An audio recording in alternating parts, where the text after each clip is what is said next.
آپ کی مرضی کی اکنامک پیٹرن آ جائے, باقی کی چھٹی ہو جائے. اس طرح تو ڈرائی اینڈ کٹ طریقے سے تو نہ سیاست چلتی ہے, نہ سیاسی استحکام آتا ہے.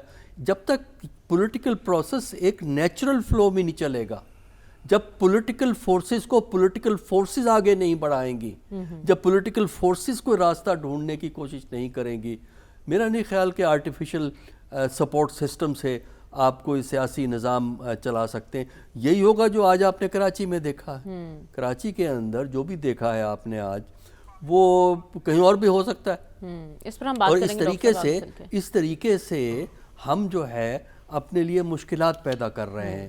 اور موجودہ دور میں ایک اور چیز ذہن میں رکھیں کہ اس وقت پاپولیشن, آپ کی جو کمپوزیشن ہے پاپولیشن کی, اس میں سے ماڈرن ٹیکنالوجی کی وجہ سے ان کی انفارمیشن ان جنریشن سے زیادہ ہے جو جنریشن آج سے پہلے کی تھی. یعنی آج سے 15-20 سال پہلے کی جو جنریشن ہے اس کی نسبت جو ینگ جنریشن ہے اس کی انفارمیشن زیادہ ہے. لہٰذا جب آپ کی انفارمیشن زیادہ ہو تو آپ کی ڈیمانڈز بھی زیادہ ہوتی ہیں, کیونکہ آپ کی اویئرنیس کی وجہ سے آپ کہتے ہیں مجھے یہ بھی ملنا چاہیے, یہ بھی ملنا چاہیے. جس کو پتہ ہی نہیں ہے کیا ملنا چاہیے وہ ڈیمانڈ کیا کرے گا.